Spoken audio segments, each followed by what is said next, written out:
작은 서점주의 개성 있는 안목으로 신간을 골라서 소개하는 시간이죠. 동네 책방. 오늘은 고요서사의 차경희 대표 자리해 주셨습니다. 어서 오십시오. 네, 안녕하세요. 오늘은 어떤 책을 좀 만나볼까요? 일단은 저희 새로운 문예지가 하나 창간이 돼서 잠깐 소개해드릴까 하는데요.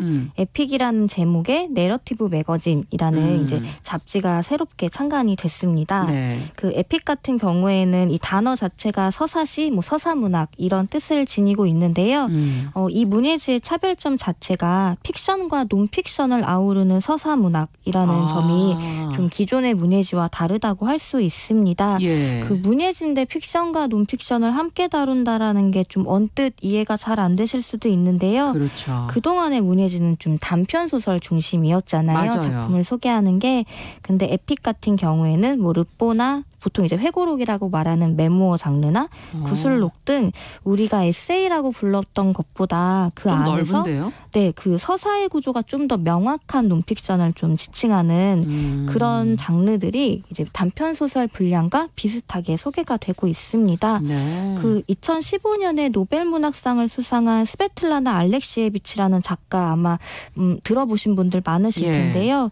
그런 증언, 사람들의 증언을 토대로 이제 기록한 작품들 을 쓰는 작가인데 이런 작가도 우리나라에서 문학상을 받게끔 하고 싶다. 이런 취지의 그런 문예지가 창간이 됐습니다. 이게 좀 폭을 넓혀주고 장르를 좀 넓혀주는 의미가 있는. 문학창 안에서 좀 더 다양한 장르를 수용하겠다. 맞아요. 그런 취지에서. 네. 그것이 좀 넓어져야 다양한 분야의 작가들이 나오지 않을까 하는 생각도 네, 드네요. 실제로 이제 소설가나 시인들도 꼭 그 어떤 한 장르에 국한된 작품을 다룰 필요는 없는데 우리나라가 조금 더 그런 게 약간은 경직되어 있지 않나 싶기도 하고 이 서구에서는 크리에이티브 논픽션이라고 아예 불리는 장르이기 때문에 이 장르의 새로운 매력을 좀 느껴보시면 좋겠다라는 생각이 들어서 소개를 해드리게 됐습니다. 그러네요. 네.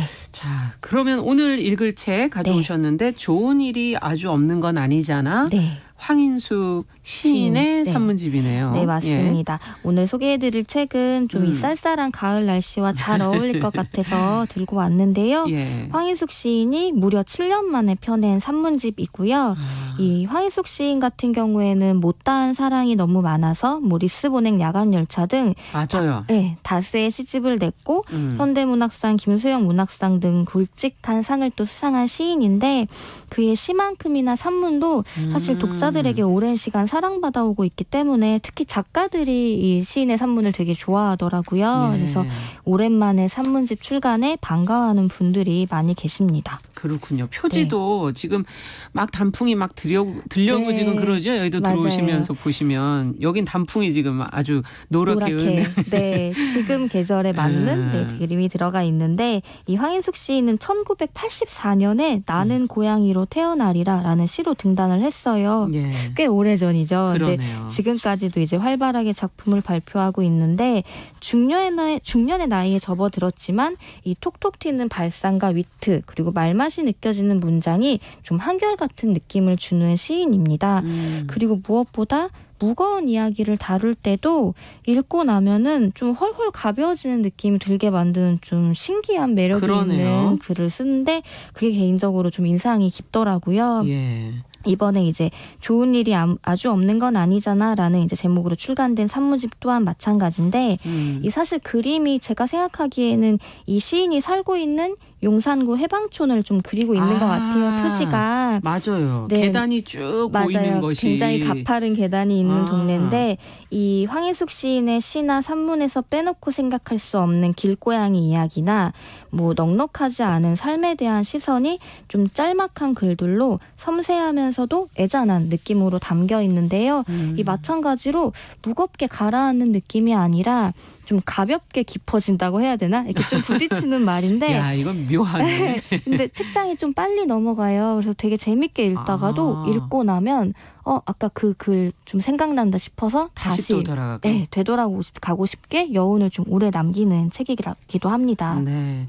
제목에서 뭔가 좋은 일이 아주 없는 건 아니잖아 라는 표현이 조금은 희망적으로 느껴지기도 하고요.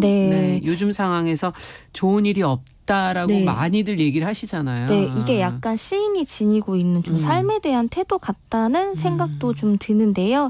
그 사실 황인숙 시인은 저희 서점의 오랜 단골이기도 한데 이제 제가 해방촌에 2015년에 문을 열었거든요. 네. 근데 시인은 1986년 그러니까 제가 이제 3살 나이일 때부터 해방촌에서 살아오셨더라고요. 그 35년이라는 세월을 이 남산 아래 비탈진 마을에서 살면서 그 동네 변화를 좀 지켜봐온 입장인데 아시는 분들도 계시겠지만 이 해방촌 마을 같은 경우에는 실제로 이제 해방 직후에 북한에서 남으로 내려와서 실향민들이 정착해서 만들어진 동네예요. 그래서 그렇죠.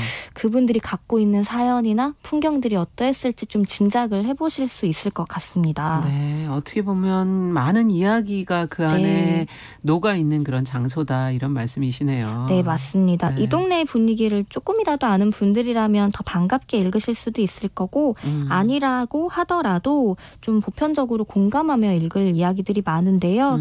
특히나 이제 해방촌 길고양이나 비둘기 등 좀 사람들이 가여워하면서도 동시에 꺼려하는 대상에 대한 이 시인의 끈질긴 관심과 애정이 담긴 글들이 좀 우리 주변에 약하지만 또 오해받기도 하는 존재들에 대해 생각을 해보게 만듭니다. 이런 생각이 들어서인지 이번 산문집 좋은 일이 아주 없는 건 아니잖아에서는 노인들에 대한 이야기도 개인적으로는 좀 기억에 남더라고요. 네, 약하지만 오해받기 쉬운 그런 대상들 생각해보니까 지금 뭐 노인 얘기해 주셨지만 참 많은 것 같다 하는 생각도 좀 들어요. 맞습니다. 이 아까 말씀드렸듯이 이 해방 직후에 만들어진 마을이라 거의 한 동네에 50년 이상 사신 분들이 꽤 많으시거든요.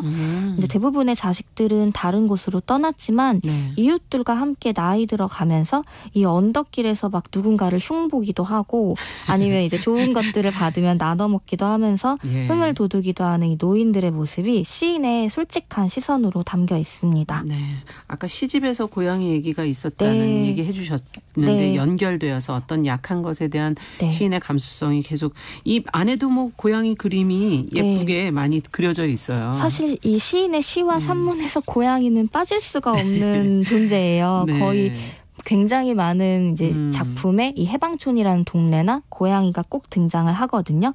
그래서 보면은 이 시인의 시선이 머무르는 곳에는 좀 오랫동안 늘 우리 곁에 조용히 있다가 어느 날 호련히 좀 사라지는 것들에 대한 그런 포착이 되게 섬세하게 느껴져서 저는 이제 같은 동네에서 살면서 일을 하는데도 왜 나는 저런 걸 모르고 못 보고 살까 약간 이런 민망한. 항상 책을 읽을 때 느끼는 독자들의 마음 아니에요? 근데 정말 가까이에 있는 것들에 대한 이야기다 보니까 그런 생각이 좀 더 들더라고요.